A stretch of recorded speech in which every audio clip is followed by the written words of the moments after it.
మీరు ఎప్పుడైనా గమనించారా? పక్షులు ప్రయాణం చేస్తున్నప్పుడు అవి తరచూ వి ఆకారంలో ఎగురుతాయి.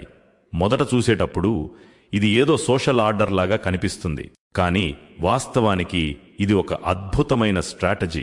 సైంటిస్టులు కూడా ఆశ్చర్యపోయేంత తెలివైన వ్యవస్థ. ఏరోడైనమిక్స్ ప్రకారం అత్యంత ముందున్న పక్షి గాలి ప్రవాహాన్ని చీల్చి ముందుకు వెళుతుంది. దాంతో వెనుక ఉన్న పక్షులకు అప్వర్డ్ లిఫ్ట్ లభిస్తుంది. అంటే వారు తక్కువ శక్తితో, తక్కువ అలసటతో ఎగరగలుగుతారు. అందులో అద్భుతమేమిటంటే ప్రతి పక్షి ఒకదాని తర్వాత మరొకటి ముందుకు వస్తుంది. అందరి శక్తి సంరక్షించబడుతుంది. ఎవరూ ఒంటరిగా అలసిపోకుండా సమతౌల్యం కొనసాగుతుంది. ఇప్పుడు వినండి, ఖురాన్ ఏమి చెబుతుందో. ఏమిటి? వీరు తమపై రెక్కల్ని చాచుతూ ఒక్కోసారి ముడుచుకుంటూ ఎగిరే పక్షుల్ని చూడటం లేదా? కరుణామయుడు అయిన అల్లాహ్ తప్ప వాటిని ఆ స్థితిలో ఎవరూ నిలిపి ఉంచటం లేదు. సూరా అల్-ముల్క్ 6:7-19.